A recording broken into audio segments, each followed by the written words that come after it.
We are continuing our study in the book of Exodus.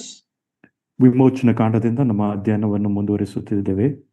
Last week we looked at chapter 19, God meeting with Moses in Mount Sinai, and God is reminding them that he led them hitherto by his power. ಕಳೆದ ವಾರ 19ನೇ ಅಧ್ಯಾಯವನ್ನು ನಾವು ಧ್ಯಾನ ಮಾಡುತ್ತಾ ಬಂದೆವು. ಯೆಹೋವನು ಮೋಶೆಯನ್ನು Sinai ಬೆಟ್ಟದಲ್ಲಿ ಭೇಟಿ ಮಾಡಿ ಮತ್ತು ಯೆಹೋವನು ಹೇಳಿದ್ದೇನೆಂದ್ರೆ, ಇಲ್ಲಿಯ ತನಕ ನಾನು ಇಸ್ರಾಯೇಲರನ್ನು ನಡೆಸಿಕೊಂಡು ಬಂದಿದ್ದೇನೆ ಎಂಬುದಾಗಿ. He led them by the grace of God, by his power. ದೇವರ ಕೃಪೆಯಿಂದಲೂ ಮತ್ತು ದೇವರು ತನ್ನ ಶಕ್ತಿಯಿಂದಲೂ ಇಸ್ರಾಯೇಲರನ್ನು ನಡೆಸಿಕೊಂಡು ಬಂದನು. After reminding that, he offered them to give the law, the commandments. ಈ ವಿಷಯವನ್ನು ಅವರಿಗೆ ನೆನಪು ಮಾಡಿದ ನಂತರ ಆಜ್ಞೆಗಳನ್ನು ಕೊಡುವುದಕ್ಕೆ ಮುಂದಾದನು. They were very confident that they can keep all God's commandment, and they asked God to give the commandment. ಜನರು ದೇವರು ಕೊಟ್ಟ ಎಲ್ಲಾ ಆಜ್ಞೆಗಳನ್ನು ಕೈಕೊಂಡು ನಡೆಯುತ್ತೇವೆ ಎಂಬ ಒಂದು ಆತ್ಮ ಭರವಸೆದಿಂದ ಇದ್ದರು ಮತ್ತು ಯೆಹೋವನಿಗೆ ಆಜ್ಞೆಗಳನ್ನು ಕೊಡು ಎಂಬುದಾಗಿ ಅವರು ಕೇಳಿಕೊಂಡರು. Giving of the law was a frightful and terrifying thing on Mount Sinai. Sinai ಬೆಟ್ಟದ ಮೇಲೆ ಆ ಆಜ್ಞೆಗಳನ್ನು ಕೊಡುವ ಸಂಗತಿ ಅದು ತುಂಬಾ ಭಯಂಕರವಾದ ಒಂದು ಭಯ ಉಂಟು ಮಾಡುವ ವಿಷಯವಾಗಿದೆ. It was a terrifying experience not only to the people but even to Moses. ಇದು ಮೋಶೆಗೆ ಮಾತ್ರವಲ್ಲದೆ ಜನರಿಗೂ ಸಹ ಒಂದು ಭಯಾನಕವಾದ ಭಯ ಹುಟ್ಟಿಸುವ ಸಂಗತಿಯಾಗಿತ್ತು. They heard the voice of the Lord, the thunder, the lightning, the fire on Mount Sinai. All that was showing the holiness of God. Sinai ಬೆಟ್ಟದ ಮೇಲೆ ದೇವರ ಸಿನಾಯ್ ಬೆಟ್ಟದ ಮೇಲೆ ಒಂದು ಮಿಂಚಾಗಲಿ ಅಥವಾ ಒಂದು ಗುಡುಗಾಗಲಿ ಎಲ್ಲ ವಿಷಯಗಳನ್ನು ಅವರು ಕೇಳುವವರಾಗಿದ್ದರು. And Israel's pledge to keep the law was a mistake. ಇಸ್ರಾಯೇಲರು ತಾವು ಈ ಆಜ್ಞೆಗಳನ್ನು ಕೈಕೊಂಡು ನಡೆಯುತ್ತೇವೆ ಎಂಬುದಾಗಿ ಹೇಳಿದ ಸಂಗತಿ ಅದು ತಪ್ಪಾಗಿತ್ತು. There's a great contrast between law and grace. ಕೃಪೆಗೂ ಧರ್ಮಶಾಸ್ತ್ರಕ್ಕೂ ದೊಡ್ಡ ವ್ಯತ್ಯಾಸ ಉಂಟು. Mark's Gospel chapter 1:17 we read that the law came through Moses, but grace and truth came through Jesus Christ. Reference John 1:17. ಯೋಹಾನ್ ಬರೆದ ಸುವಾರ್ತೆ 1ನೇ ಅಧ್ಯಾಯ 17ನೇ ವಚನದಲ್ಲಿ ಈ ಧರ್ಮಶಾಸ್ತ್ರವು ಮೋಶೆ ಮುಖಾಂತರ ಬಂತು, ಆದರೆ ಯೆಹೋವನ ಅಥವಾ ಕರ್ತನಿಂದ ಕೃಪೆಯು ಬಂತು ಎಂಬುದಾಗಿ ನಾವು ನೋಡ್ತೇವೆ. Last week we saw the contrast between law and grace. ಕಳೆದ ವಾರ ಧರ್ಮಶಾಸ್ತ್ರಕ್ಕೂ ಮತ್ತು ಕೃಪೆಗೂ ಇರುವ ವಿರುದ್ಧ ಅಥವಾ ಒಂದು ವ್ಯತ್ಯಾಸವನ್ನು ನೋಡ್ತಾ ಬಂದೆವು. Law demands, but grace gives. ಈ ಧರ್ಮಶಾಸ್ತ್ರ ಅದು ಕೇಳಿಕೊಳ್ಳುತ್ತದೆ ಅಥವಾ ಬೇಡಿಕೊಳ್ಳುತ್ತದೆ, ಕೃಪೆಯು ಅದು ಕೊಡುವಂತದಾಗಿದೆ. Law says do, but grace says believe. ಧರ್ಮಶಾಸ್ತ್ರವು ಮಾಡು ಎಂಬುದಾಗಿ ಹೇಳುತ್ತದೆ, ಆದರೆ ಕೃಪೆಯು ನಂಬು ಎಂಬುದಾಗಿ ಹೇಳುತ್ತದೆ. Law exacts from us, takes from us. Grace bestows or gives us. ಧರ್ಮಶಾಸ್ತ್ರವು ನಮ್ಮಿಂದ ತೆಗೆದುಕೊಳ್ಳುವಂತದಾಗಿದ್ದರೆ, ಆದರೆ ಕೃಪೆಯು ಅದು ಸುರಿಯುವಂತದಾಗಿದೆ, ಕೊಡಲ್ಪಡುವಂತದಾಗಿದೆ. Law says work, grace says rest in me. ಧರ್ಮಶಾಸ್ತ್ರ ಕಾರ್ಯ ಮಾಡು ಎಂಬುದಾಗಿ ಹೇಳುತ್ತದೆ, ಆದರೆ ಕೃಪೆಯು ನನ್ನಲ್ಲಿ ವಿಶ್ರಮಿಸಿಕೋ ಎಂಬುದಾಗಿ ಹೇಳುವಂತದಾಗಿದೆ. Law has a fearful threatening. It pronounced a curse, but grace pronounced a blessing. ಕೃಪೆಯು ಆಶೀರ್ವಾದವನ್ನು ಘೋಷಿಸುವಂತದಾಗಿದೆ, ಆದರೆ ಧರ್ಮಶಾಸ್ತ್ರವು ಅದು ಭಯಂಕರವಾಗಿದ್ದ ಶಾಪವನ್ನು ಘೋಷಿಸುವಂತದಾಗಿದೆ. Law says do and thou shalt live. ಧರ್ಮಶಾಸ್ತ್ರ ಹೇಳುವುದೇನೆಂದ್ರೆ, ಹೀಗೆ ಮಾಡಿ ನೀನು ಬದುಕುವಿ ಎಂಬುದಾಗಿ. Grace says live by faith and you will do. ಆದರೆ ಕೃಪೆ ಹೇಳುವುದೇನೆಂದ್ರೆ, ನೀನು ನಂಬಿರು ಮತ್ತು ನಂತರ ನೀನು ಕಾರ್ಯ ಮಾಡು. Yeah. The law condemns the best man and grace saves the worst man. ಧರ್ಮಶಾಸ್ತ್ರವು ಉತ್ತಮ ಮನುಷ್ಯನನ್ನು ಖಂಡಿಸುವಂತದ್ದಾಗಿದೆ, ಕೃಪೆ ಆದರೂ ಹೀನ ಸ್ಥಿತಿಯ ಮನುಷ್ಯನನ್ನು ಸಹ ರಕ್ಷಿಸುವಂತದ್ದಾಗಿದೆ. We saw the two examples. Moses, such a man, couldn't go to the promised land. He failed. But Apostle Paul, who said, I'm the chiefest of the sinner, he was saved by the grace of God. ಎರಡು ದೃಷ್ಟಾಂತಗಳನ್ನು ನೋಡುತ್ತಾ ಬಂದೆವು. ಮೋಶೆಯು ಆತನು ತಾನು ಸೋತು ಹೋದನು, ವಾಗ್ದಾನ ದೇಶವನ್ನು ಪ್ರವೇಶಿಸಲಿಕ್ಕೆ ಸಾಧ್ಯವಾಗಲಿಲ್ಲ. ಪೌಲನಾದರೂ ಪಾಪಿಗಳಲ್ಲಿ ನಾನು ಮುಖ್ಯಸ್ಥನು ಎಂಬುದಾಗಿ ಆತನು ಹೇಳಿಕೊಂಡನು, ರಕ್ಷಿಸಲ್ಪಟ್ಟನು. Now that is what we saw in chapter 19. Now we go to chapter 20. 19ನೇ ಅಧ್ಯಾಯದಿಂದ ಈ ವಿಷಯಗಳನ್ನು ಕಲಿತಾ ಬಂದೆವು. ಈಗ ನಾವು 20ನೇ ಅಧ್ಯಾಯಕ್ಕೆ ಬರುವವರಾಗಿರೋಣ.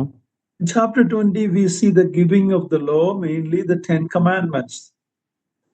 20ನೇ ಅಧ್ಯಾಯದಲ್ಲಿ ಧರ್ಮಶಾಸ್ತ್ರವು ಕೊಡಲ್ಪಡ್ತಾ ಉಂಟು, ಮುಖ್ಯವಾಗಿ ದಶಾಜ್ಞೆಗಳು. Now the 10 commandments are given first. ಮೊದಲು ದಶಾಜ್ಞೆಗಳು ಕೊಡಲ್ಪಟ್ಟಿತು. But that is not the only commandments. There are many hundreds of commandments in the Old Testament under the law. ಈ 10 ದಶಾಜ್ಞೆಗಳು ಮಾತ್ರವಲ್ಲದೆ ಧರ್ಮಶಾಸ್ತ್ರದ ಅಡಿಯಲ್ಲಿ 100 ಆಜ್ಞೆಗಳು ಕೊಡಲ್ಪಟ್ಟಿವೆ.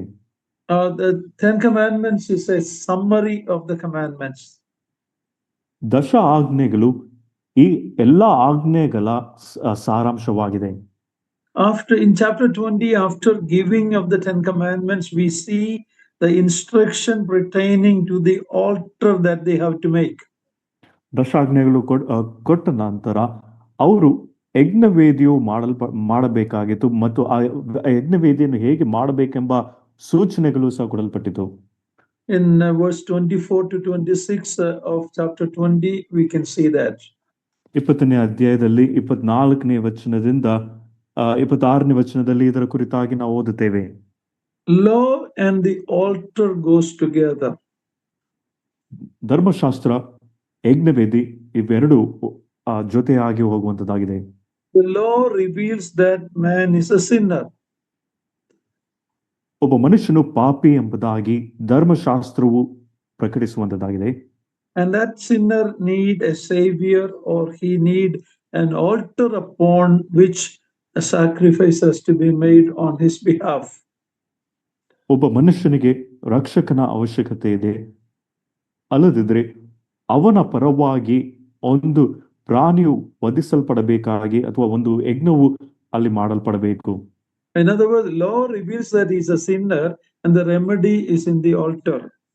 ಇನ್ನೊಂದು ಮಾತಿನಲ್ಲಿ ಹೇಳಬೇಕಾದರೆ ಒಬ್ಬ ಮನುಷ್ಯನು ತಾನು ಪಾಪಿ ಎಂಬುದಾಗಿ ಧರ್ಮಶಾಸ್ತ್ರ ಪ್ರಕಟಿಸುತ್ತದೆ ಮತ್ತು ಆ ಮನುಷ್ಯನನ್ನು ಬಿಡಿಸುವುದಕ್ಕಾಗಿ ಯಜ್ಞವು ಅವಶ್ಯವಾಗಿದೆ. And all this that speaks, the sacred altar speaks about the cross of Calvary. ಈ ಯಜ್ಞವೇದಿಯು ಕಲ್ವಾರಿ ಶಿಲುಬೆಯ ಕುರಿತಾಗಿ ಮಾತನಾಡುತ್ತದೆ. There must be a shedding of blood for our sins remission. ನಮ್ಮ ಪಾಪಗಳು ಪರಿಹಾರವಾಗಬೇಕಾದರೆ ರಕ್ತವು ಸುರಿಸಲ್ಪಡಬೇಕು. We all may have a mirror in our bathroom. ನಮ್ಮೆಲ್ಲರ ಮನೆಯಲ್ಲಿ ನಮ್ಮ ಶೌಚಾಲಯಗಳಲ್ಲಿ ಬಾತ್ರೂಮ್ಗಳಲ್ಲಿ ಕನ್ನಡಿ ಇರಬಹುದು. But the mirror, the law is like that mirror. ಈ ಧರ್ಮಶಾಸ್ತ್ರವು ಈ ಕನ್ನಡಿ ಹಾಗೆ ಅಥವಾ ದರ್ಪಣೆ ಹಾಗೆ ಉಂಟು. But mirror cannot clean you. ಈ ಒಂದು ಕನ್ನಡಿ ಅದು ನಿಮ್ಮನ್ನು ಶುದ್ಧಿ ಮಾಡಲು ಸಾಧ್ಯವಿಲ್ಲ. But you have a basin under the mirror. You have a wash basin. ಆದ್ರೆ ಆ ಕನ್ನಡಿಯ ಕೆಳಗೆ ಒಂದು ವಾಶ್ ಬೇಸಿನ್ ಉಂಟು. That mirror, that basin is from where you take the water and you clean yourself. ಆ ಒಂದು ಬೇಸಿನಿಂದ ನೀರು ತೆಗೆದುಕೊಂಡು ನೀವು ನಿಮ್ಮನ್ನೇ ಶುದ್ಧಿ ಮಾಡಿಕೊಳ್ಳುತ್ತೀರಿ. So the mirror reveals that you have some uncleanliness or dirt on your face. ನಿಮ್ಮ ಮುಖದಲ್ಲಿ ಏನೋ ಕೊಳೆ ಉಂಟು ಎಂಬುದಾಗಿ ಆ ಕನ್ನಡಿ ತೋರಿಸಿಕೊಡುತ್ತದೆ. But the mirror cannot clean it. ಆದರೆ ಆ ಕನ್ನಡಿ ಅದನ್ನು ತೊಳೆಯುವುದಕ್ಕೆ ಸಾಧ್ಯವಿಲ್ಲ. The water in the basin can clean you. ಆದರೆ ಆ ಒಂದು ಬೇಸಿನಲ್ಲಿರುವ ನೀರು ನಿಮ್ಮನ್ನು ಶುದ್ಧಿ ಮಾಡಲು ಸಾಧ್ಯವಿದೆ. Very important to understand that the law and followed by altar. ತುಂಬಾ ಪ್ರಾಮುಖ್ಯವಾದ ವಿಷಯ ನಾವು ಅರ್ಥ ಮಾಡಿಕೊಳ್ಳಬೇಕು. ಧರ್ಮಶಾಸ್ತ್ರ, ಅದಾದ ನಂತರ ಯಜ್ಞವೇದಿ.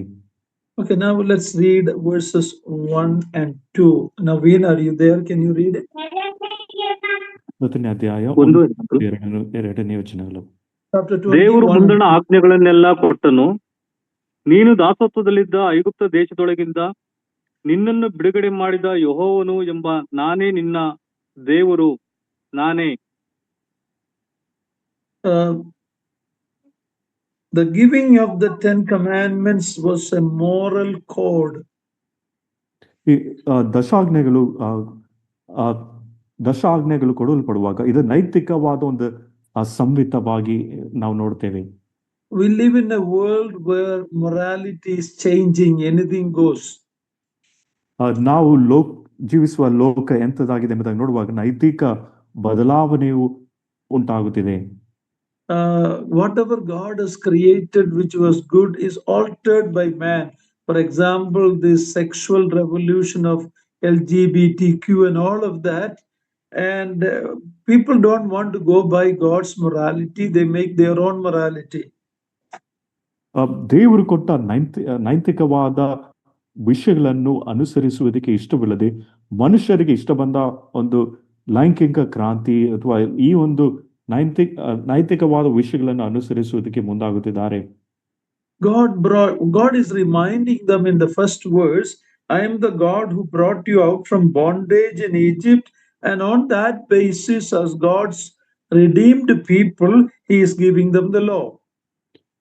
ದೇವರು ಮೊದಲನೇ ವಚನದಲ್ಲಿ ಇಸ್ರಾಯೇಲರಿಗೆ ಜ್ಞಾಪಕಪಡಿಸುವುದೇನೆಂದ್ರೆ, ನಾನು ನಿಮ್ಮನ್ನು ಐಗುಪ್ತ ದೇಶದೊಳಗಿಂದ ದಾಸತ್ವದಿಂದ ಬಿಡಿಸಿದೆನು. ಈ ಒಂದು ಆಧಾರದ ಮೇಲೆ ನಾನು ನಿಮಗೆ ಆ ದಶಾಜ್ಞೆಗಳನ್ನು ಕೊಡುತ್ತಿದ್ದೇನೆ. 10 commandments put before us God's standard. ಈ ದಶಾಜ್ಞೆಗಳು ನಮ್ಮ ಮುಂದೆ ಕೊಡಲ್ಪಟ್ಟಿವೆ. ಇದು ದೇವರ ಮಟ್ಟವಾಗಿ ಉಂಟು. Man cannot play game with the 10 commandments. ಈ ದಶಾಜ್ಞೆಗಳೊಡನೆ ಮನುಷ್ಯರು ಆಟವಾಡಲು ಸಾಧ್ಯವಿಲ್ಲ.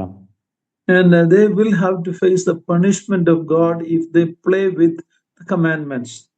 ಈ ದಶಾಜ್ಞೆಗಳೊಡನೆ ಜನರು ಆಟವಾಡುವುದಾದರೆ ಅವರು ದೇವರ ಕೋಪಕ್ಕೆ ಗುರಿಯಾಗ್ತಾರೆ ಅಥವಾ ದೇವರಿಂದ ಶಿಕ್ಷೆಗೆ ಒಳಗಾಗುತ್ತಾರೆ. We who preach salvation by grace is sometimes blamed for not valuing the law. ನಾವು ರಕ್ಷಣೆಯು ಅದು ಕೃಪೆಯಿಂದಲೇ ಎಂಬುದಾಗಿ ಸಾರುತ್ತೇವೆ, ಆದರೆ ಆ ಒಂದು ಧರ್ಮಶಾಸ್ತ್ರವನ್ನು ನಾವು ಸಾರದೇ ಇರುವುದಕ್ಕೆ ನಾವು ಕೆಲವು ಬಾರಿಗೆ ದೂರಿಗೆ ಒಳಗಾಗುತ್ತೇವೆ. Actually, law is of lofty, high character, high standard. ಈ ಧರ್ಮಶಾಸ್ತ್ರ ಎಂಬುದಾಗಿ ಹೇಳುವಾಗ ಅದು ಉತ್ತಮವಾದ ಅತ್ಯುನ್ನತವಾದ ಮಟ್ಟವಾಗಿ ಉಂಟು. Yeah, in Romans 6:1 and 2, please read that. Romans 6:1 and 2. ರೋಮ ಪತ್ರಿಕೆ 6ನೇ ಅಧ್ಯಾಯ 1 ಮತ್ತು 2ನೇ ವಚನಗಳು. Naveen? ಹಾಗಾದರೆ ಏನು ಹೇಳೋಣ? ದೇವರ ಕೃಪೆಯು ಹೆಚ್ಚಲಿ ಎಂದು ನಾವು ಪಾಪದಲ್ಲಿ ಇನ್ನೂ ಇರಬೇಕೋ? ಎಂದಿಗೂ ಇರಬಾರದು. ಪಾಪದ ಪಾಲಿಗೆ ಸತ್ತವರಾದ ನಾವು ಇನ್ನೂ ಅದರಲ್ಲೇ ಬದುಕುವುದು ಹೇಗೆ? Yeah, grace doesn't permit us to live as we like. ನಮಗೆ ಇಷ್ಟ ಬಂದ ಹಾಗೆ ಜೀವಿಸುವುದಕ್ಕೆ ಕೃಪೆಯು ಅನುಮತಿಸುವುದಿಲ್ಲ. If we think we can continue to live in sin and break the commandments, then we are not saved by the grace of God. ನಾವು ಪಾಪದಲ್ಲಿ ಮುಂದುವರಿದು ದೇವರ ಆಜ್ಞೆಗಳನ್ನು ಮುರಿಯುವವರಾಗಿರುವುದಾದರೆ ನಾವು ದೇವರ ಕೃಪೆಯಿಂದ ರಕ್ಷಿಸಲ್ಪಟ್ಟವರಲ್ಲ. When we are really saved, we want to please God and want to do His will, which is revealed in the 10 commandments. ನಾವು ನಿಜವಾಗ್ಲೂ ರಕ್ಷಿಸಲ್ಪಟ್ಟಿರುವುದಾದರೆ ನಾವು ಆ ಧರ್ಮಶಾಸ್ತ್ರವು ನಮಗೆ ಪ್ರಕಟಿಸಲ್ಪಟ್ಟ ವಿಷಯಗಳನ್ನು ಕೈಕೊಂಡು ಮತ್ತು ವಾಕ್ಯದಿಂದ ದೇವರ ಚಿತ್ತ ಏನೆಂಬುದಾಗಿ ತಿಳಿದು ದೇವರನ್ನು ಮೆಚ್ಚಿಸುವುದಕ್ಕೆ ನಾವು ಜೀವಿಸುತ್ತೇವೆ. When we preach the grace of God, we should have a reverence for God's law. ದೇವರ ಕೃಪೆಯನ್ನು ನಾವು ಸಾರುವಾಗ ದೇವರ ಧರ್ಮಶಾಸ್ತ್ರಕ್ಕೂ ನಾವು ಗೌರವವನ್ನು ಕೊಡಬೇಕು. Read Psalm 119 verse 97. 119ನೇ ಕೀರ್ತನೆ 97ನೇ ವಚನ ಓದಿಕೊಳ್ಳೋಣ. Psalm 119, 97. ನಿನ್ನ ಧರ್ಮಶಾಸ್ತ್ರವು ನನಗೆ ಎಷ್ಟು ಪ್ರಿಯವಾಗಿದೆ, ದಿನವೆಲ್ಲ ಅದೇ ನನ್ನ ಧ್ಯಾನ. Yeah, we should say with the psalmist that we love the Lord's law, Lord's commandment. ಕೀರ್ತನೆಗಾರನೊಡನೆ ನಾವು ಹೇಳಬೇಕಾದದೇನೆಂದ್ರೆ, ಧರ್ಮಶಾಸ್ತ್ರವು ಅದು ನನಗೆ ಎಷ್ಟು ಪ್ರಿಯವಾಗಿದೆ. It is my meditation all day. We're talking about the whole word of God. ದಿನವೆಲ್ಲ ಅದೇ ನನ್ನ ಧ್ಯಾನ. ಇದು ಸಂಪೂರ್ಣ ವಾಕ್ಯದ ಕುರಿತಾಗಿ ಮಾತನಾಡುತ್ತದೆ. What is the law? ಧರ್ಮಶಾಸ್ತ್ರವೆಂದರೇನು? The law is the expression of the mind of God. ಧರ್ಮಶಾಸ್ತ್ರವೆಂದರೆ ದೇವರ ಮನಸ್ಸನ್ನು ಬಿಚ್ಚಿ ಹೇಳುವಂತದಾಗಿದೆ ಅಥವಾ ವ್ಯಕ್ತಪಡಿಸುವಂತದಾಗಿದೆ. It shows what man ought to do. ಮನುಷ್ಯನು ಏನು ಮಾಡಬೇಕೆಂಬುದಾಗಿಯೂ ಸೂಚಿಸುವಂತದಾಗಿದೆ. There is no grace or mercy in the law. ಧರ್ಮಶಾಸ್ತ್ರದಲ್ಲಿ ಕೃಪೆ ಆಗಲಿ ಕರುಣೆ ಆಗಲಿ ಇಲ್ಲ. The law requires perfection on our part. There lies the problem. ಧರ್ಮಶಾಸ್ತ್ರವು ನಮ್ಮಿಂದ ಪರಿಪೂರ್ಣತೆಯು ಕೇಳಿಕೊಳ್ಳುತ್ತದೆ, ಅಲ್ಲೇ ತೊಂದರೆ ಉಂಟು. There is not one man who measured up to God's standard except the man Lord Jesus Christ.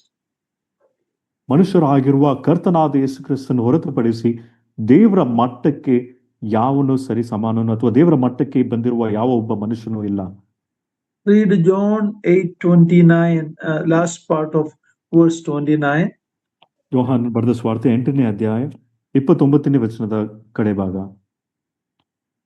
What Jesus told about himself when he was in this world. ಯೇಸು ಈ ಲೋಕದಲ್ಲಿದ್ದಾಗ ತನ್ನ ಕುರಿತಾಗಿ ತಾನು ಹೇಳಿದ ಮಾತೇನು? ನಾನು ಆತನಿಗೆ ಮೆಚ್ಚಿಕೆಯಾದದ್ದನ್ನು ಯಾವಾಗಲೂ ಮಾಡುವುದರಿಂದ ಆತನು ನನ್ನನ್ನು ಒಂಟಿಗನಾಗಿ ಬಿಡಲಿಲ್ಲ ಅಂದನು. He is telling that I always do what pleases the Father. Can any one of us say that? ನಾನು ಯಾವಾಗಲೂ ತಂದೆಯಾದ ದೇವರಿಗೆ ಮೆಚ್ಚುಗೆಯಾದದನ್ನೇ ಮಾಡಿದೆನು. ನಮ್ಮಲ್ಲಿ ಅಥವಾ ಯಾವ ಮನುಷ್ಯನಾದರೂ ಈ ಮಾತನ್ನು ಹೇಳುವುದಕ್ಕೆ ಸಾಧ್ಯವಿದೆಯಾ? No, I cannot do that. ನಾನು ಮಾಡಲಿಕ್ಕೆ ಸಾಧ್ಯವಿಲ್ಲ. Only Jesus Christ kept the law. No man, even the very best man like Moses couldn't. ಯೇಸು ಮಾತ್ರ ಧರ್ಮಶಾಸ್ತ್ರವನ್ನು ಕೈಕೊಂಡು ನಡೆದನು. ಯಾವ ಉತ್ತಮ ಮನುಷ್ಯನಾಗಲಿ, ಮೋಶೆ ಅಂತ ಮನುಷ್ಯನಾಗಲಿ ಅದನ್ನು ಪರಿಪಾಲಿಸಲಿಲ್ಲ ಸಂಪೂರ್ಣವಾಗಿ. The law is not asking you for good intention, but it requires perfect obedience. ಧರ್ಮಶಾಸ್ತ್ರವು ಪರಿಪೂರ್ಣ ವಿಧೇಯತೆಯನ್ನು ಕೇಳಿಕೊಳ್ಳುತ್ತಿದೆ. ಒಳ್ಳೆ ಮನಸ್ಸಾಕ್ಷಿ ಅಥವಾ ಒಳ್ಳೆ ಒಂದು ಉದ್ದೇಶ ಮಾತ್ರ ಉದ್ದೇಶವನ್ನು ಕೇಳಿಕೊಳ್ಳುವುದಿಲ್ಲ. Psalms 19 verse 7. 19ನೇ ಕೀರ್ತನೆ 7ನೇ ವಚನ. ಕೀರ್ತನೆ 19:7. ನಿನ್ನ ಯೆಹೋವನ ಧರ್ಮಶಾಸ್ತ್ರವು ಲೋಪವಿಲ್ಲದ್ದು, ಅದು ಪ್ರಾಣವನ್ನು ಉಜ್ಜೀವಿತ ಮಾಡುವಂತದ್ದು. It is enough. The law of God is perfect, 100% perfect. ಯೆಹೋವನ ಧರ್ಮಶಾಸ್ತ್ರವು ಲೋಪವಿಲ್ಲದು ಅಂದ್ರೆ 100% ಪರಿಪೂರ್ಣವಾದುದು. Our notions of right and wrong is colored by our environment and our fallen nature. ಬಿದ್ದುವದ ಸ್ವಭಾವ ಮತ್ತು ಇದರ ಒಂದು ಆಧಾರದ ಮೇಲೆ ನಮ್ಮ ಎಲ್ಲ ಒಂದು ಸರಿ ತಪ್ಪು ಕಲ್ಪನೆಗಳು ಇದರ ಮೇಲೆ ಆಧಾರಗೊಂಡಿದೆ. The law is a revelation of God. ಧರ್ಮಶಾಸ್ತ್ರವು ಯೆಹೋವನ ಪ್ರಕಟಣೆಯಾಗಿದೆ. God is the one who has drawn the line between what is right and what is wrong. ಸರಿ ಮತ್ತು ತಪ್ಪು ಯಾವುದು ಇದರ ನಡುವೆ ದೇವರು ತಾನೇ ಆ ಒಂದು ಎಲ್ಲೆಯನ್ನು ಮಾಡಿಟ್ಟಿದ್ದಾನೆ. In the society, our right and wrong depends on which culture, which language, which kind of people, west or east, everything changes, but it is not so with God's law. ದೇವರ ಧರ್ಮಶಾಸ್ತ್ರದಲ್ಲಿ ಸರಿ ತಪ್ಪು ದೇವರು ತಾನೇ ಆತನನ್ನು ತೀರ್ಮಾನಿಸಿದ್ದಾನೆ. ಆದ್ರೆ ನಮ್ಮ ಒಂದು ಸಮಾಜದಲ್ಲಿ ಸರಿ ತಪ್ಪು ಅದು ನಮ್ಮ ಒಂದು ಹಿನ್ನೆಲೆ, ಭಾಷೆ, ಸಂಸ್ಕೃತಿ, ದೇಶ ಇದರ ಮೇಲೆ ಆಧಾರಗೊಂಡಿದೆ. How do we know what is right? ಸರಿ ಯಾವುದು ಎಂಬುದಾಗಿ ನಮಗೆ ಹೇಗೆ ಗೊತ್ತಾಗುತ್ತದೆ? God tells us what is right. ದೇವರು ತಾನೇ ಯಾವುದು ಸರಿ ಎಂಬುದಾಗಿ ಹೇಳುತ್ತಿದ್ದಾನೆ. Our generation, young people especially, ask us, what is wrong with that? ಈ ಯವನಸ್ಥರು ಇದರಲ್ಲಿ ಏನು ತಪ್ಪಿದೆ ಎಂಬುದಾಗಿ ಸಾಧಾರಣವಾಗಿ ಪ್ರಶ್ನಿಸುತ್ತಾರೆ. What is wrong in stealing? ಕದಿಯುವುದರಲ್ಲಿ ತಪ್ಪೇನು? There are a lot of people who are very rich, millionaires, billionaires, and we need to take it from them. So that the Marxist communism and all socialism comes from such a view. ಈ ಒಂದು socialism ಅಥವಾ Marxist ಇವರ ಒಂದು ದೃಷ್ಟಿಕೋನ ಏನೆಂಬುದಾಗಿ ನೋಡುವಾಗ ಈ ಲೋಕದಲ್ಲಿ ಕೋಟ್ಯಾಂತರ ಕೋಟ್ಯಾಧಿಪತಿಗಳಿದ್ದಾರೆ, ಇವರಿಂದ ನಾವು ತೆಗೆದುಕೊಳ್ಳಬೇಕು ಎಂಬುದಾಗಿ ಇವರ ಒಂದು ದೃಷ್ಟಿಕೋನವಾಗಿದೆ. That is, so stealing is okay. ಅವರು ಕದಿಯುವುದು ಸರಿ ಎಂಬುದಾಗಿ ಅವರು ಹೇಳುವಂಥದ್ದು. But they like the commandment, thou shalt not kill. ಆದರೆ ನರಹತ್ಯೆ ಮಾಡಬಾರದೆಂಬ ಆಜ್ಞೆ ಅವರಿಗೆ ಇಷ್ಟ. But they use it so government cannot give capital punishment. ಈ ಆಜ್ಞೆಯನ್ನು ಅವರು ಉಪಯೋಗಿಸಿಕೊಳ್ಳುತ್ತಿದ್ದಾರೆ. ಕಾರಣವೇನೆಂದರೆ ಸರ್ಕಾರ ಅವರಿಗೆ ಮರಣ ದಂಡನೆ ಕೊಡಬಾರದು ಎಂಬುದಾಗಿ. Most of the countries today has banned capital punishment. Government ನೀನು ಹಾಕುವುದು, ಕೊಲೆ ಮಾಡುವುದು ಅಪರಾಧಿಗೆ, and most nations says don't do that. ಅನೇಕ ದೇಶಗಳು ಮರಣ ದಂಡನೆ ಕೊಡಬಾರದೆಂಬುದಾಗಿ ಈಗಾಗಲೇ ಅವರು ತೀರ್ಮಾನವನ್ನು ಅಥವಾ ಆ ಕಾನೂನು ಬಂದಿದೆ. So they are inconsistent and ignorant about the absolute standard of God's law. ದೇವರ ಧರ್ಮಶಾಸ್ತ್ರದ ಮಟ್ಟದ ವಿಷಯದಲ್ಲಿ ಇವರಿಗೆ ಒಂದು ಅರ್ಥೈಸುವಿಕೆ ಇಲ್ಲದೆ, ಒಂದು ಸ್ಥಿರವಾದ ಅರ್ಥೈಸುವಿಕೆ ಇಲ್ಲದೆ ಇರುವುದನ್ನು ಗಮನಿಸುತ್ತೇವೆ. God is the lawgiver, so what he says is the absolutely right thing. ದೇವರು ತಾನೇ ಧರ್ಮಶಾಸ್ತ್ರವನ್ನು ಕೊಟ್ಟವನಾಗಿದ್ದಾನೆ. ಆತನು ಹೇಳಿದ ವಿಷಯಗಳು ಅದು ಪರಿಪೂರ್ಣವಾಗಿ ಸರಿಯಾದದು. Before we go into the 10 commandments, I wanted to share these things. 10 ದಶಾಜ್ಞೆಗಳಿಗೆ ಹೋಗುವುದಕ್ಕೆ ಮುಂಚಿತವಾಗಿ ಈ ವಿಷಯಗಳನ್ನು ನಿಮ್ಮೊಂದಿಗೆ ಹಂಚಿಕೊಳ್ಳುವುದಕ್ಕೆ ಬಯಸಿದೆನು. Why is it wrong to lie or to murder or to commit adultery? ಸುಳ್ಳಾಡುವುದಾಗಲಿ, ವ್ಯಭಿಚಾರ ಮಾಡುವುದಾಗಲಿ, ನರಹತ್ಯೆ ಮಾಡುವುದಾಗಲಿ ಇದೆಲ್ಲ ತಪ್ಪು. ಕಾರಣವೇನು?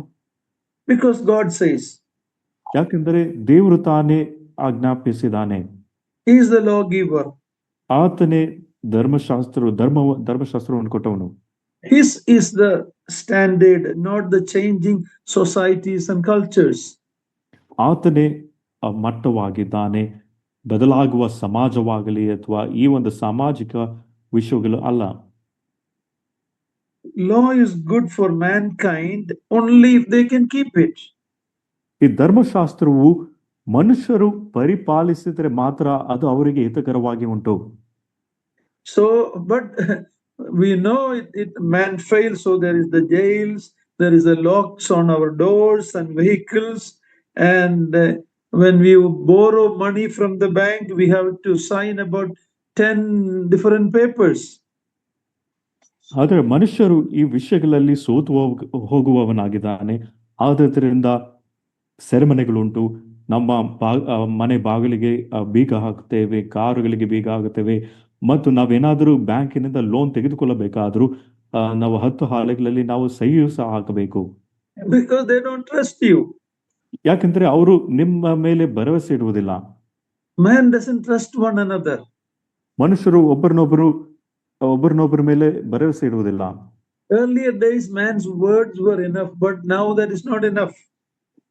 ಆ ದಿನಗಳಲ್ಲಿ ಮನುಷ್ಯರ ಮಾತು ಅದು ಸಾಕಾಗಿತ್ತು, ಆದರೆ ಈ ದಿನಗಳಲ್ಲಿ ಅದು ಸಾಕಾಗುವುದಿಲ್ಲ. So all the stealing, lying, adultery are all these wrong because God said it is wrong.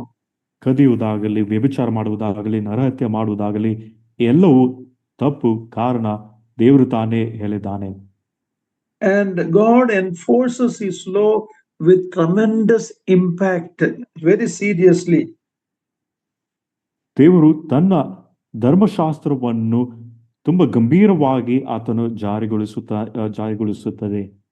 If you go up in the sky, ನೀವು ಒಂದು ವೇಳೆ ಆಕಾಶಕ್ಕೆ ಏರಿ ಹೋಗುವುದಾದ್ರೆ you can do that, ನೀವು ಮಾಡಬಹುದು, but make sure you don't fall, ಆದರೂ ನೀವು ಬೀಳದ ಹಾಗೆ ನೋಡಿಕೊಳ್ಳಿರಿ.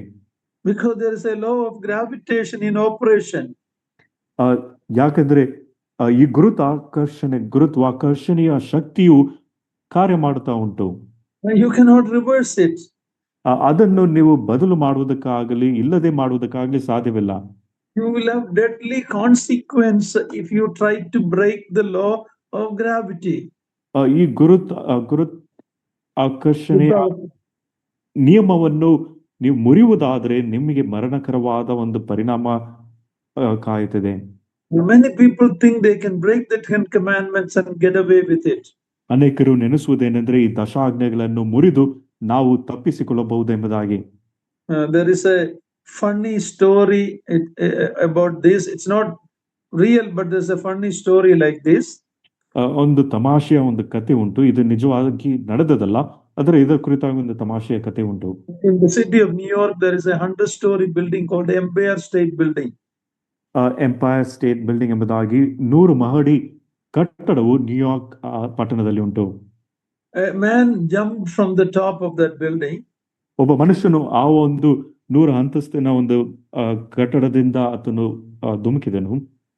As he was coming down, ಆತನು ಕೆಳಗೆ ಬರುತ್ತಿರುವಾಗ from the 50th floor window, a man asked him, how is it now?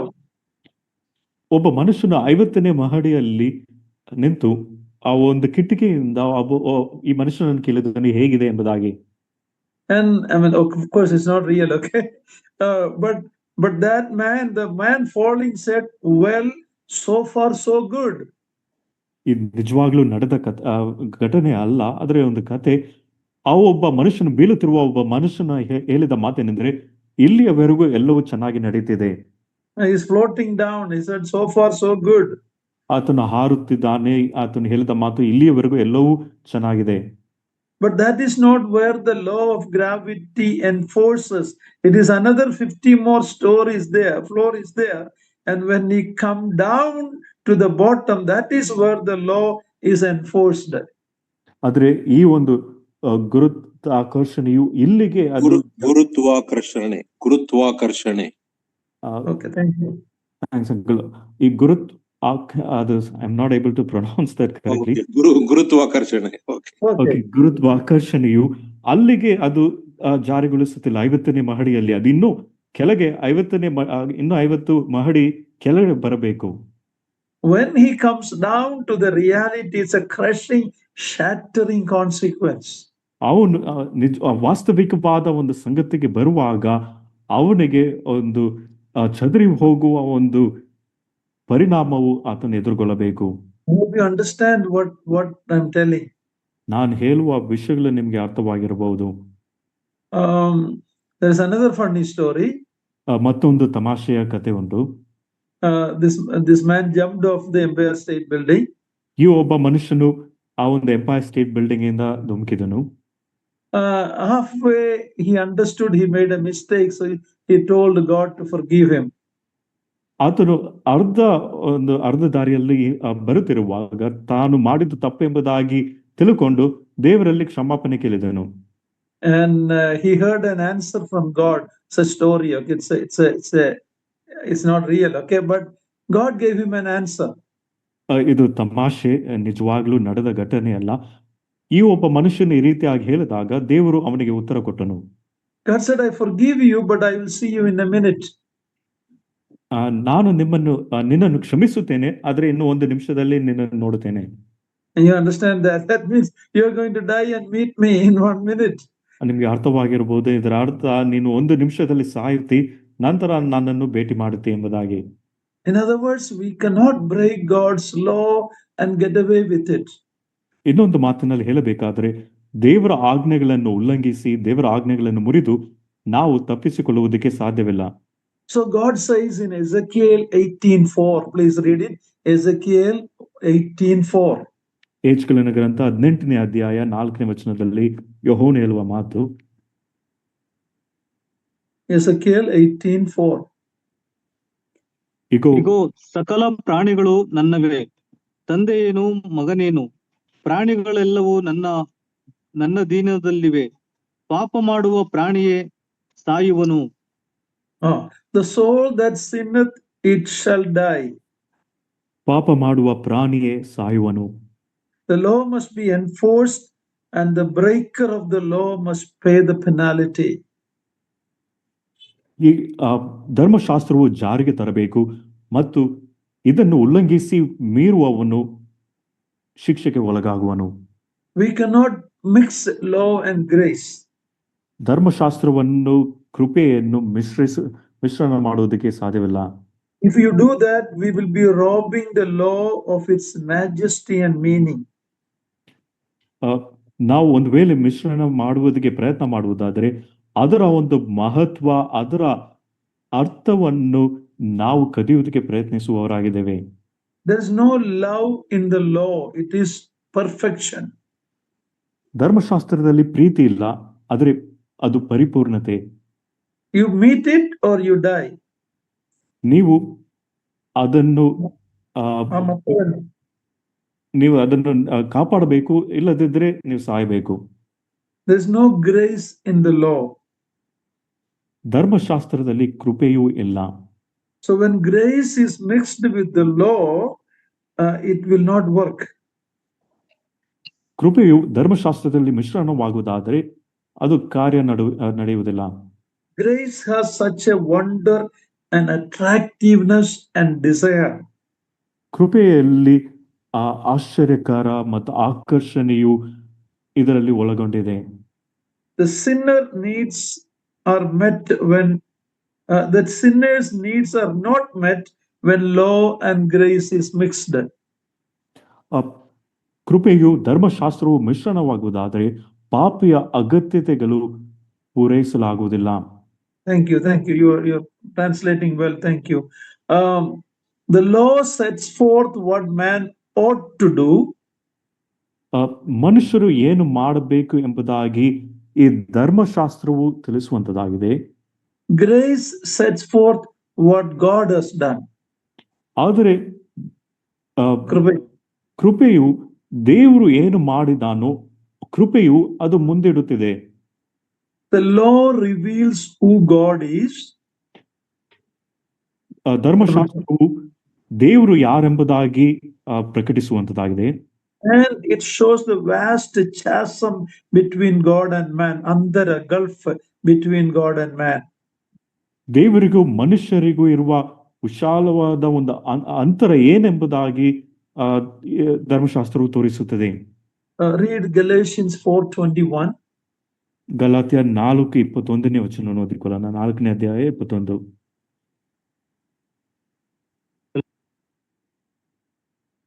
Galatia ಬರೆದ ಪತ್ರಿಕೆ 4:21.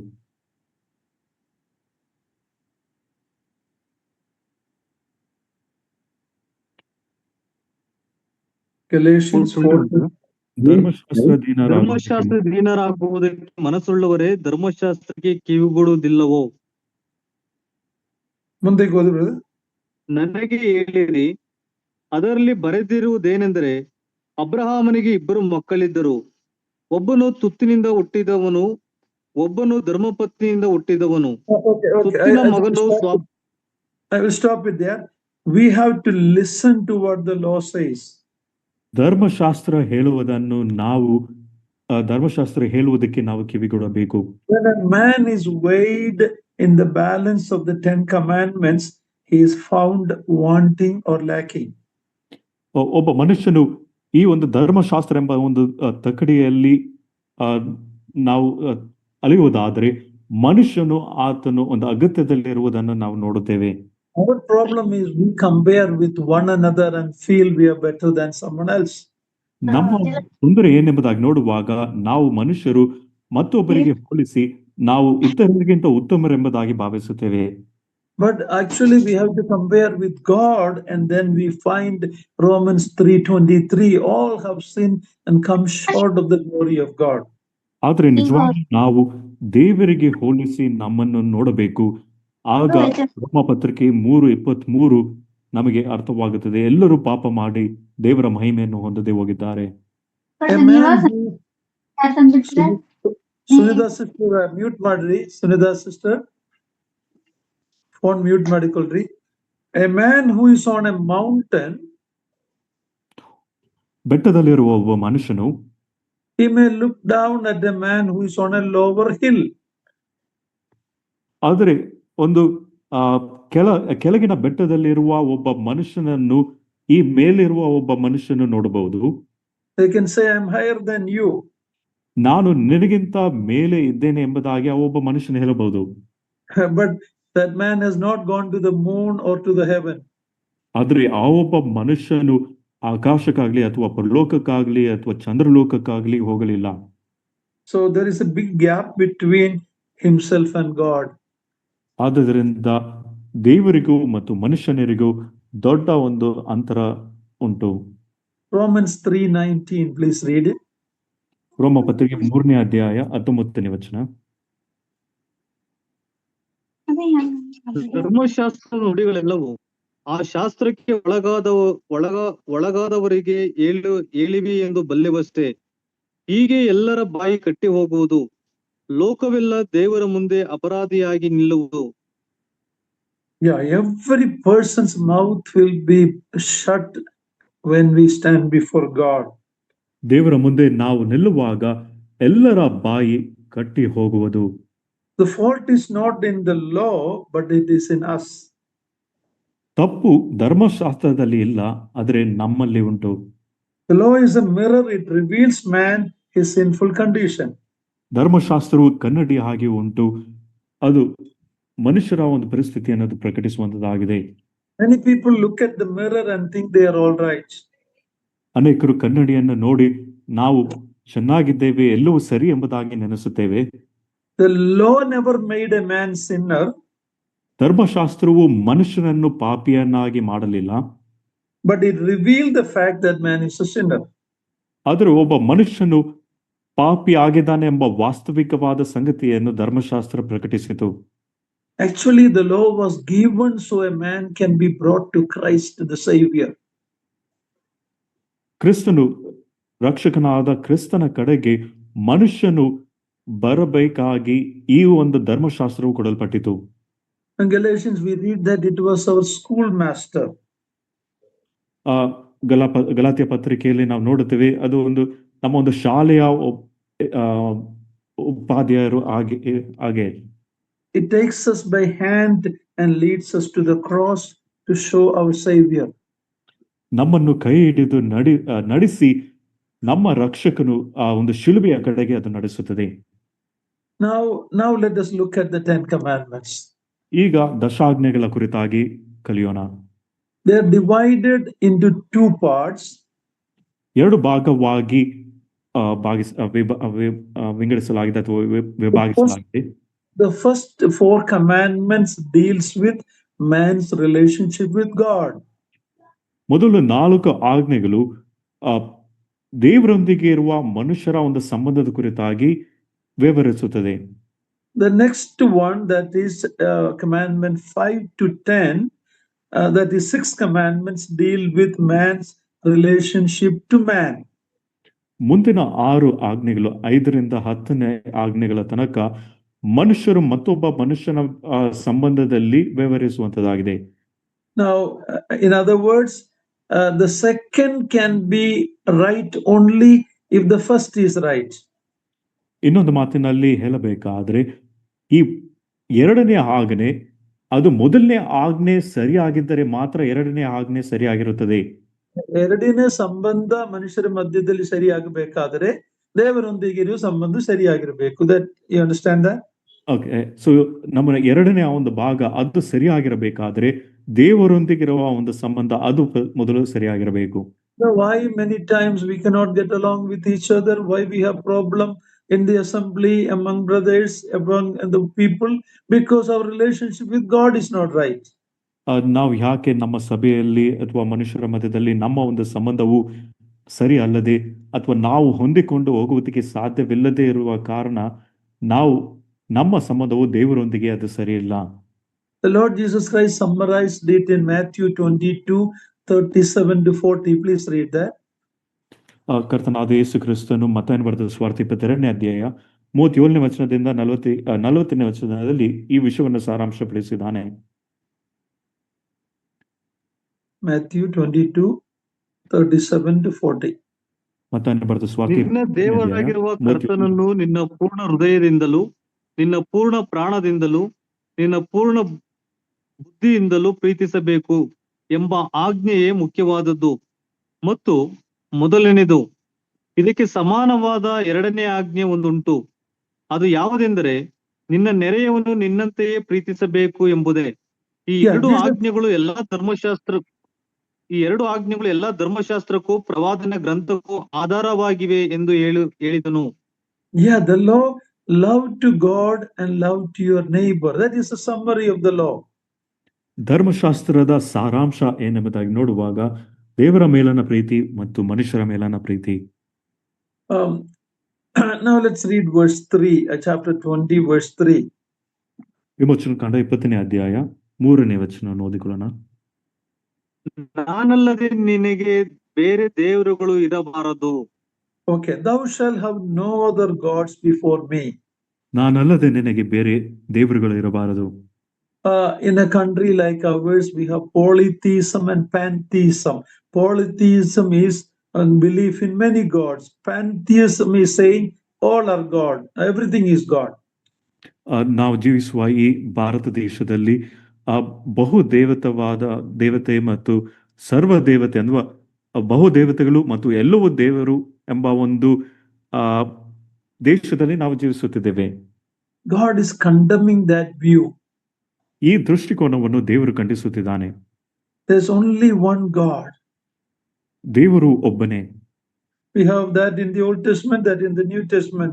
There's only one true God, one true living God. ಒಬ್ಬ ನಿಜ ದೇವರು, ಒಬ್ಬ ನಿಜ ಜೀವ ಸ್ವರೂಪನಾದ ದೇವರಿದ್ದಾನೆ ಎಂಬುದಾಗಿ ಹಳೆ ಒಡಂಬಡಿಕೆಯಲ್ಲಿಯೂ ಹೊಸ ಒಡಂಬಡಿಕೆಯಲ್ಲಿಯೂ ನಮಗೆ ತಿಳಿಸುತ್ತದೆ. The first commandment is a condemnation against polytheism and pantheism. ಮೊದಲನೇ ಆಜ್ಞೆ ಬಹು ದೇವತೆಗಳು ಮತ್ತು ಎಲ್ಲವೂ ದೇವತೆ ಎಂಬುದಾಗಿ ಹೇಳುವ ವಿಷಯಗಳನ್ನು ಖಂಡಿಸುತ್ತದೆ. But there is no commandment against atheism here. Nastigara. There is no commandment against atheism at this point when the law was given. ಧರ್ಮಶಾಸ್ತ್ರವು ಕೊಡಲ್ಪಡುವಾಗ ಅಥವಾ ಈ ಒಂದು ಸಂದರ್ಭದಲ್ಲಿ ಈ ನಾಸ್ತಿಕತೆಯ ವಿಷಯವಾಗಿ ಯಾವ ಆಜ್ಞೆಯೂ ಕೊಡಲ್ಪಡಲಿಲ್ಲ. Maybe it was not in there at that time. ಒಂದು ವೇಳೆ ಆ ಒಂದು ಕಾಲಘಟ್ಟದಲ್ಲಿ ನಾಸ್ತಿಕತೆ ಇಲ್ಲದೆ ಇದ್ದಿರಬಹುದು. They were very close to the creation and original revelation of God. ಸೃಷ್ಟಿಗೂ ಮತ್ತು ದೇವರ ಮೂಲ ಪ್ರಕಟಣೆಗೂ ಹತ್ತಿರವಾಗಿದ್ದರು. Atheism began much later during David's time. We read in Psalm 14:1, Psalm 53:1 that fool says in his heart there is no God. ಕೀರ್ತನೆ 14:1 ಮತ್ತು 53:1 ದಾವಿದನ ಒಂದು ಕಾಲಘಟ್ಟದಲ್ಲಿ ಈ ನಾಸ್ತಿಕತೆಯು ಪ್ರಾರಂಭವಾಗಿತ್ತು ಎಂಬುದಾಗಿ ನಾವು ತಿಳ್ಕೊಳ್ಳಬಹುದು. ಒಬ್ಬ ಮೂರ್ಖನು ಬುದ್ಧಿಹೀನನು ಅಥವಾ ಮೂರ್ಖನು ದೇವರಿಲ್ಲ ಎಂಬುದಾಗಿ ಹೇಳುತ್ತಾನೆ. Today the atheists are more, and there may be college professors, there may be so-called scientists, and we think that they have a big brain and intellectual. That is what we think, but God calls them fool. ಆದರೆ ಈ ದಿನಗಳಲ್ಲಿ ನಾಸ್ತಿಕತೆ ಬಹು ಹೆಚ್ಚಾಗಿ ಪ್ರಬಲವಾಗಿದೆ. ಈ ನಾಸ್ತಿಕತೆಯು ಇದು ಪ್ರಾಧ್ಯಾಪಕರು ಮತ್ತು ವಿಜ್ಞಾನಿಗಳು ಇವರ ಮಧ್ಯದಲ್ಲಿಯೂ ನಾಸ್ತಿಕತೆ ಇರಬಹುದು. ಅವರು ಬಹು ವಿದ್ಯಾವಂತರಾಗಿದ್ದರೂ ಸಹ ಆದರೆ ದೇವರ ನಂಬಿಕೆ ಇಲ್ಲದವರಾಗಿದ್ದಾರೆ. What is the problem with atheism? They don't want to believe or submit to a sovereign God. If God is one, He is the creator, He is sovereign, we have to submit to Him. ದೇವರು ಒಬ್ಬನೇ, ಸಾರ್ವಭೌಮನಾದ ದೇವರು ಆತನಾಗಿದ್ದಾನೆ. ಈ ನಾಸ್ತಿಕತೆಯಲ್ಲಿರುವ ತೊಂದರೆ ಏನೆಂಬುದಾಗಿ ನೋಡುವಾಗ ಈ ಜನರು ಅವರು ಈ ದೇವರಿಗೆ ಅಧೀನರಾಗಿರಬೇಕು, ಆಗಿರುವುದಕ್ಕೆ ಇವರಿಗೆ ಮನಸ್ಸಿಲ್ಲದೆ ಇರುವುದೇ ತೊಂದರೆ. It's better to say there is no God. ದೇವರೇ ಇಲ್ಲ ಎಂಬುದಾಗಿ ಹೇಳುವುದೇ ಉತ್ತಮ. Or they can be God to themselves, they are their own Lord, their own master. ಇಲ್ಲದಿದ್ದರೆ ಅವರೇ ದೇವರಾಗಿರುತ್ತಾರೆ, ತಮಗೆ ತಾವೇ ಯಜಮಾನರು ಎಂಬುದಾಗಿ ನೆನೆಸಿಕೊಳ್ತಾರೆ. This is what Satan, serpent, suggested to Eve in the Garden of Eden. If you eat this fruit, you will become like God. If you can become a God, then why do you need God? Eden ತೋಟದಲ್ಲಿಯೂ ಸಹ ಸರ್ಪವು ಈ ವಿಷಯವನ್ನೇ ಹವಲಿಗೆ ಹೇಳಿತು, ನೀನು ಈ ಹಣ್ಣನ್ನು ತಿಂದರೆ ದೇವರಂತ ಆಗುವೆ, ನೀನು ದೇವರಂತ ಆದರೆ ದೇವರು ಬೇಕಾಗಿಲ್ಲ. In Moses' time, there were people worshipping many gods. It was popular in Canaan, in Egypt. ಮೋಶೆ ಕಾಲಘಟ್ಟದಲ್ಲಿಯೂ ಸಹ ಜನರು ಬಹು ದೇವತೆಗಳನ್ನು ಪೂಜಿಸುವವರಾಗಿದ್ದರು. ಕಾನಾ ದೇಶದಲ್ಲಿಯೂ ಐಗುಪ್ತ ದೇಶದಲ್ಲಿಯೂ ಬಹು ದೇವತೆಗಳಿದ್ದವು.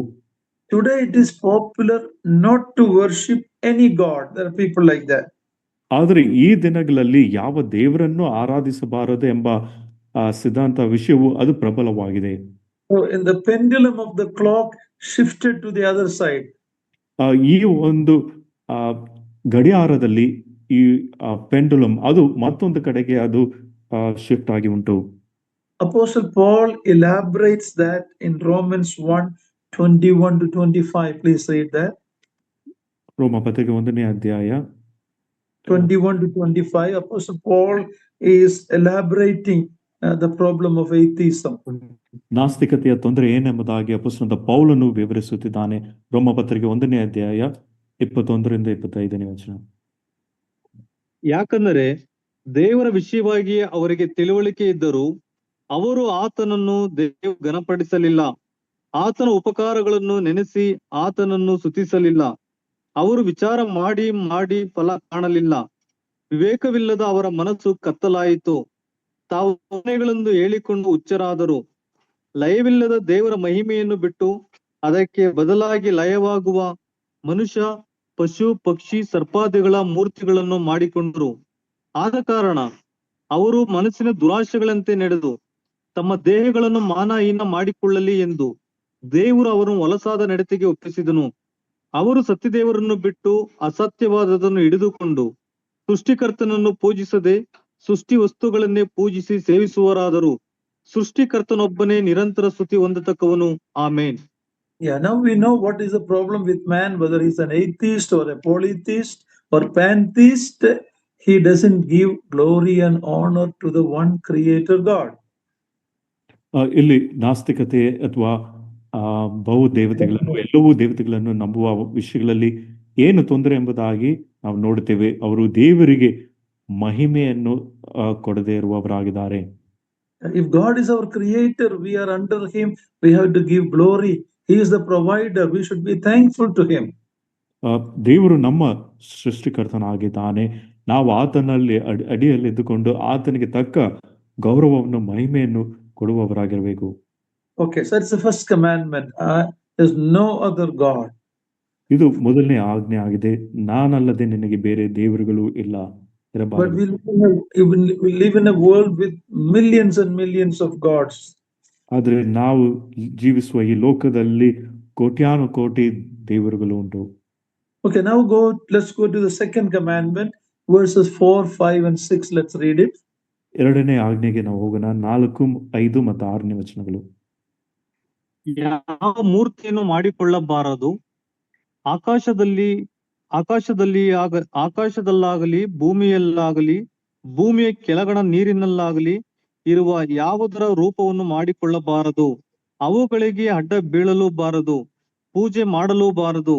ನಿನ್ನ ದೇವರಾದ ಯೆಹೋವನೆಂಬ ನಾನು ನನಗೆ ಸಲ್ಲತಕ್ಕ ಗೌರವವನ್ನು ಮತ್ತೊಬ್ಬನಿಗೆ ಸಲ್ಲಗೊಳಿಸದವನಾದದರಿಂದ ನನ್ನನ್ನು ದ್ವೇಷಿಸುವವರ ವಿಷಯದಲ್ಲಿ ತಂದೆಗಳ ದೋಷ ಫಲವನ್ನು ಮಕ್ಕಳ ಮೇಲೆ 3-4 ತಲೆಗಳವರೆಗೆ ಬರಮಾಡುವವನಾಗಿಯೂ, ನನ್ನನ್ನು ಪ್ರೀತಿಸಿ ನನ್ನ ಆಜ್ಞೆಗಳನ್ನು ಕೈಕೊಳ್ಳುವವರಿಗೂ 1000 ತಲೆಗಳವರೆಗೂ ದಯೆ ತೋರಿಸುವವನಾಗಿಯೂ ಇದ್ದೇನೆ.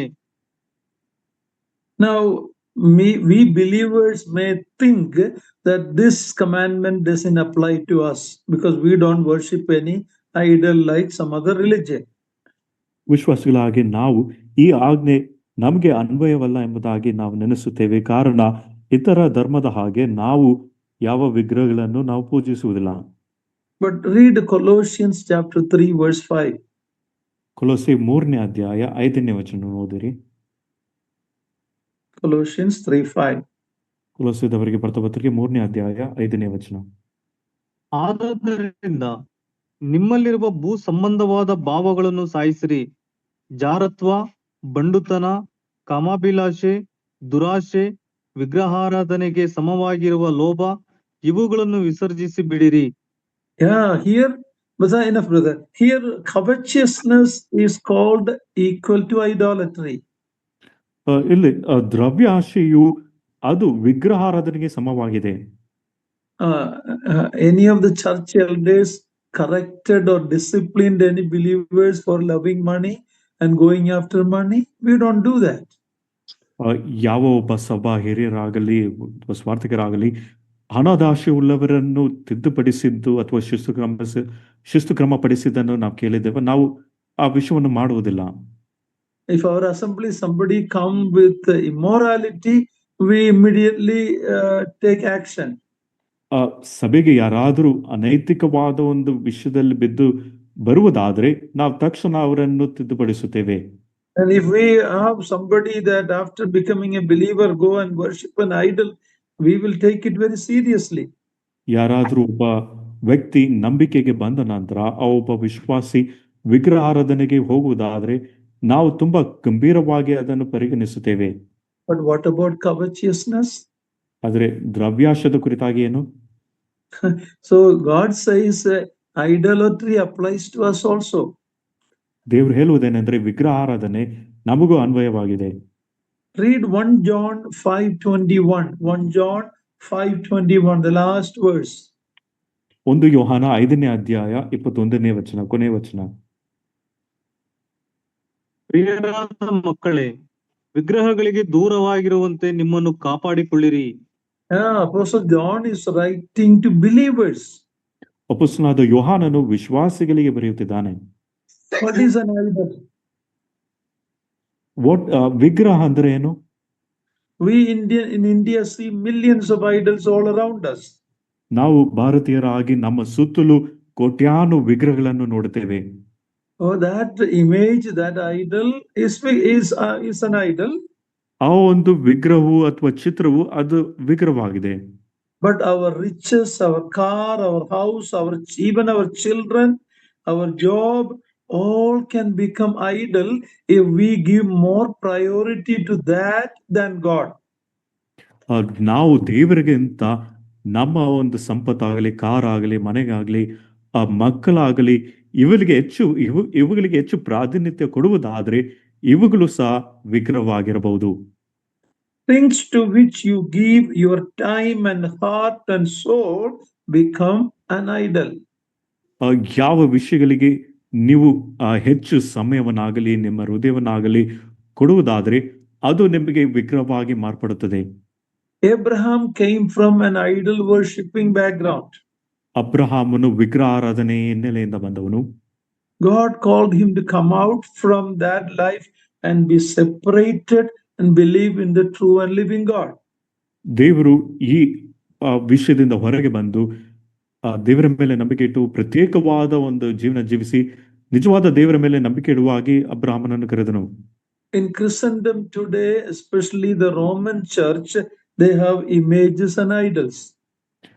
ಈ ಒಂದು ಕ್ರೈಸ್ತ ಧರ್ಮದಲ್ಲಿ ಮುಖ್ಯವಾಗಿ ರೋಮನ್ ಕ್ಯಾಥಲಿಕ್ ಅಲ್ಲಿ ವಿಗ್ರಹಗಳನ್ನು ನಾವು ಕಾಣುತ್ತೇವೆ.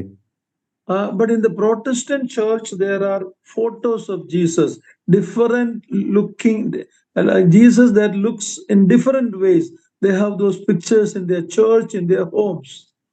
ಆದರೆ ಈ ಪ್ರಾಟೆಸ್ಟೆಂಟ್ ಪಂಗಡಕ್ಕೆ ಸೇರಿದವರನ್ನು ನೋಡುವಾಗ ಅವರಿಗೆ ವಿಗ್ರಹ ಇಲ್ಲದೆ ಇದ್ರು ಸಹ ಈ ಒಂದು ಚಿತ್ರಗಳು, ಯೇಸುವಿನ ಚಿತ್ರಗಳು, ವಿಭಿನ್ನವಾದ ಚಿತ್ರಗಳು ಮನೆಗಳಲ್ಲಿ ಅಥವಾ ಒಂದು ಸಭಾ ಮಂದಿರಗಳಲ್ಲಿ ಇರುವುದನ್ನು ನೋಡುತ್ತೇವೆ.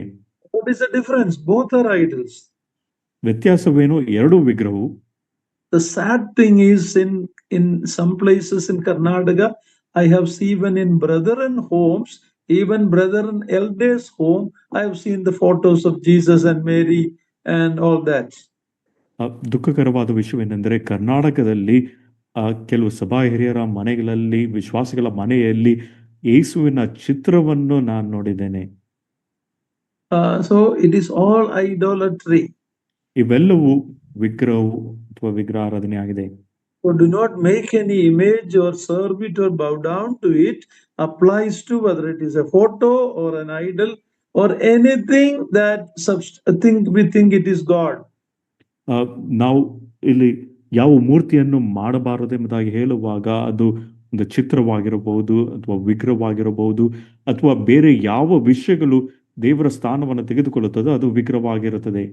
But when the law was given, we need to understand something. ಧರ್ಮಶಾಸ್ತ್ರವು ಕೊಡಲ್ಪಟ್ಟಾಗ ನಾವು ಒಂದು ವಿಷಯವನ್ನು ಅರ್ಥ ಮಾಡಿಕೊಳ್ಬೇಕು. The tabernacle and temple, there were carved images of cherubim, and even Moses was asked to make a brazen serpent in the wilderness. Remember that? ದೇವರು ದೇವದರ್ಶನ ದೇವದರ್ಶನ ಗುಡಾರವನ್ನು ನಿರ್ಮಿಸಬೇಕೆಂಬುದಾಗಿ ಆಜ್ಞಾಪಿಸಿದಾಗ ಆ ದೇವದರ್ಶನ ಗುಡಾರದಲ್ಲಿ ಕೆತ್ತಿದ ಕೆರೂಬಿಗಳು ಮತ್ತು ಅದು ಮಾತ್ರವಲ್ಲದೆ ಮೋಶೆಯು ಸಹ ಅರಣ್ಯ ಪ್ರದೇಶದಲ್ಲಿ ತಾಮ್ರದ ಸರ್ಪವನ್ನು ಆತನು ನಿರ್ಮಿಸಿದನು.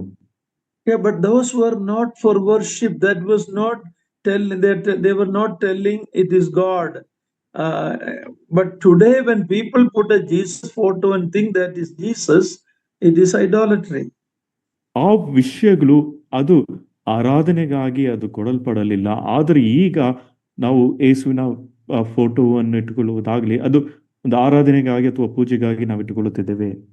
We read here that God is a jealous God, jealous of worship and love of his people. ಇಲ್ಲಿ ನಮ್ಮ ದೇವರು ತನಗೆ ಸಲ್ಲತಕ್ಕ ಗೌರವವನ್ನು ಮತ್ತೊಬ್ಬನಿಗೆ ಸಲ್ಲಗೊಡಿಸುವುದಿಲ್ಲ ಎಂಬುದಾಗಿ ವಾಕ್ಯದಲ್ಲಿ ನೋಡ್ತೇವೆ. Okay, so now let's go to the third verse 7, the third commandment. 7ನೇ ವಚನಕ್ಕೆ ಹೋಗೋಣ. 3ನೇ ಆಜ್ಞೆ, ನಿನ್ನ ದೇವರಾದ ಯೆಹೋವನ ಹೆಸರನ್ನು ಅಯೋಗ್ಯ ಕಾರ್ಯಕ್ಕಾಗಿ ಎತ್ತಬಾರದು. ಯೆಹೋವನು ತನ್ನ ಹೆಸರನ್ನು ಅಯೋಗ್ಯ ಕಾರ್ಯಕ್ಕಾಗಿ ಎತ್ತುವವನನ್ನು ಶಿಕ್ಷಿಸದೆ ಬಿಡುವುದಿಲ್ಲ.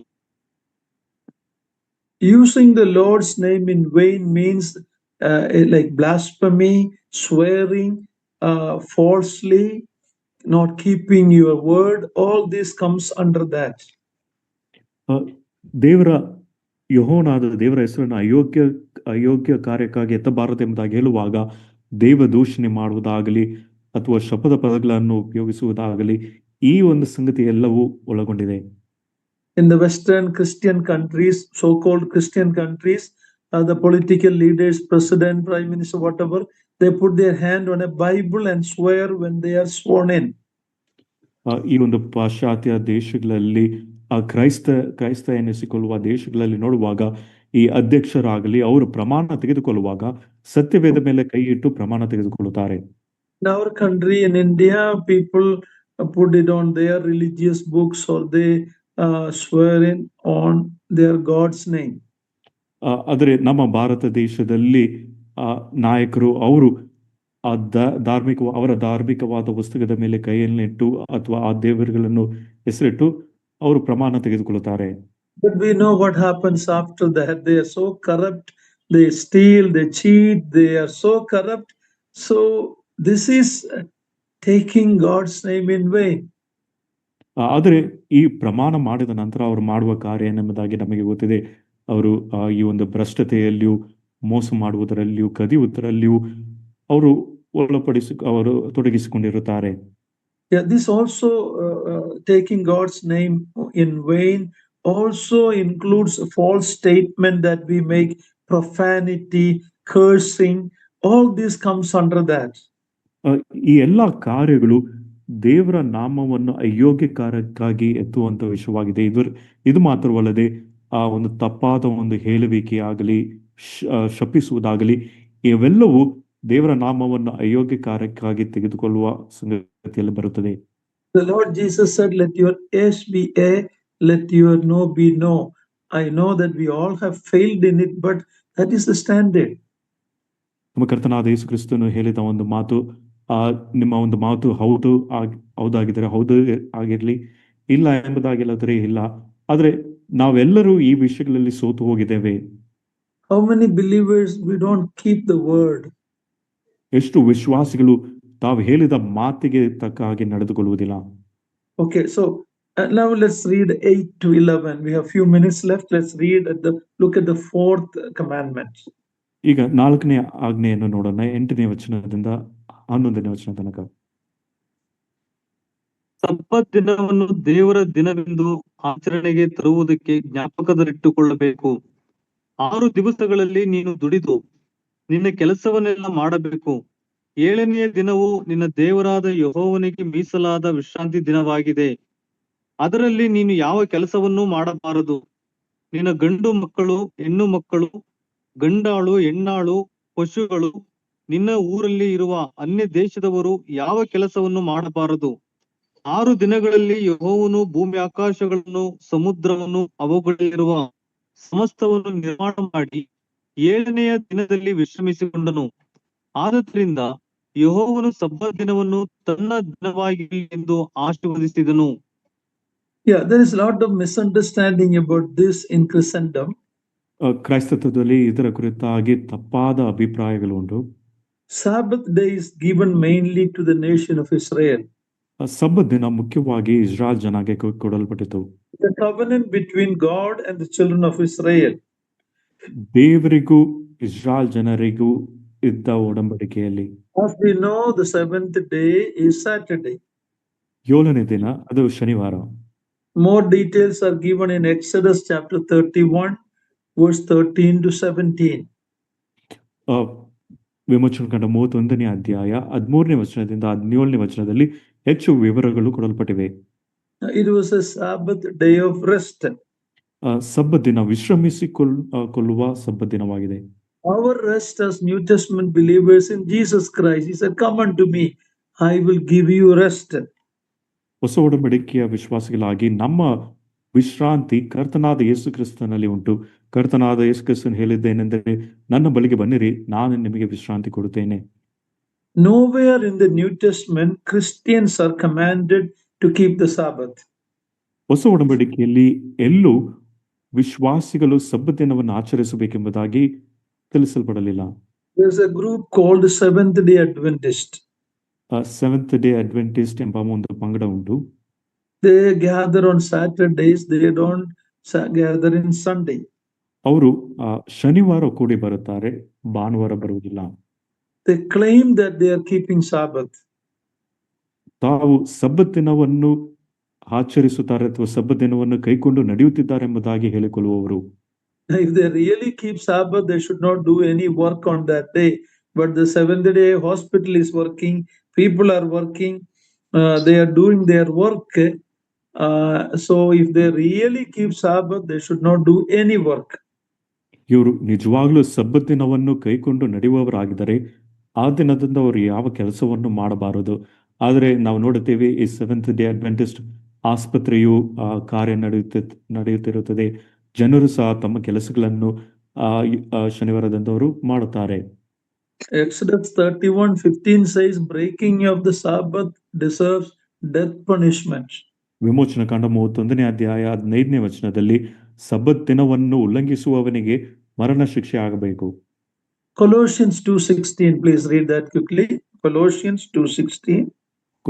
ಕೊಲೋಸಿಯವರಿಗೆ ಬರೆದ ಪತ್ರಿಕೆ 2ನೇ ಅಧ್ಯಾಯ 16ನೇ ವಚನ.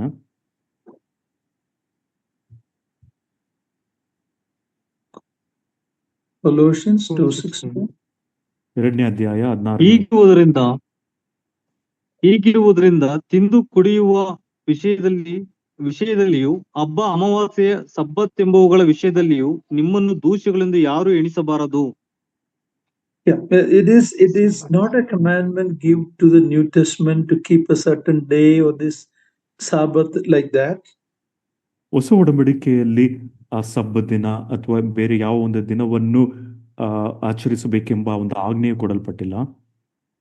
The Pharisees blamed Jesus Christ because he was doing his work on the Sabbath day.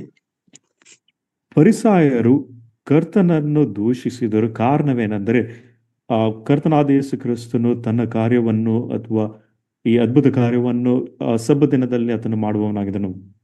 So we looked at the first 4 commandments, man's relationship with God.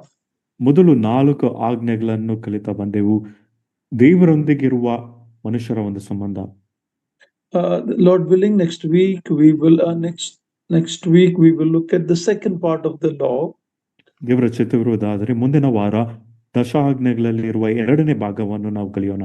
What is the relationship between man to man? ಇದು ಮನುಷ್ಯರಿಗಿರುವ ಒಂದು ಸಂಬಂಧದ ವಿಷಯವಾಗಿ ಮಾತನಾಡುತ್ತದೆ. But why we have problem in our relationship with one another? Because our relationship with the Lord is not right. ಯಾಕೆ ನಮಗೆ ಮನುಷ್ಯರ ಮಧ್ಯದಲ್ಲಿರುವ ಒಂದು ಸಂಬಂಧ ಸರಿ ಇಲ್ಲದೆ ಉಂಟು? ಕಾರಣ ಏನೆಂಬುದಾಗಿ ನೋಡುವಾಗ ದೇವರೊಂದಿಗಿರುವ ಒಂದು ಸಂಬಂಧವು ಅದು ಸರಿ ಇಲ್ಲದೆ ಇರೋದು. Believers cannot get along with one another. ವಿಶ್ವಾಸಿಗಳು ಸಹ ಒಬ್ಬರಿಗೊಬ್ಬರು ಅವರು ಹೊಂದಿಕೊಂಡು ಹೋಗುವುದಿಲ್ಲ. And again, it is showing that we all fall short of the glory of God. We cannot keep the law and be right with God. That's why Jesus Christ came full of grace and truth. ನಾವು ಧರ್ಮಶಾಸ್ತ್ರವನ್ನು ಕಾಪಾಡಿ ನಾವು ಪರಿಪೂರ್ಣರಾಗಿ ಜೀವಿಸುವುದಕ್ಕೆ ಸಾಧ್ಯವಿಲ್ಲ. ನಾವೆಲ್ಲರೂ ತಪ್ಪಿ ಹೋಗುವವರಾಗಿದ್ದೇವೆ. ಆದ್ದರಿಂದ ಕರ್ತನಾದ ಯೇಸು ಕ್ರಿಸ್ತನು ಆತನು ಕೃಪೆಯಿಂದಲೂ ಸತ್ಯದಿಂದಲೂ ಕೂಡಿದವನಾಗಿ ಬಂದನು. Dear brothers and sisters, we are the most blessed people to live in this the age of grace. ನಾವು ಈ ಕೃಪಾ ಯುಗದಲ್ಲಿ ವಿಶ್ವಾಸಿಗಳಾಗಿ ನಾವು ಜೀವಿಸುವವರು ನಾವು ತುಂಬಾ ಧನ್ಯರಾಗಿದ್ದೇವೆ. May God's name be glorified. Thank you that you joined today for the study. ದೇವರ ನಾಮಕ್ಕೆ ಮಹಿಮೆ ಉಂಟಾಗಲಿ. ಈ ಅಧ್ಯಯನಕ್ಕೆ ಸೇರಿ ಬಂದದಕ್ಕೆ ಧನ್ಯವಾದಗಳು.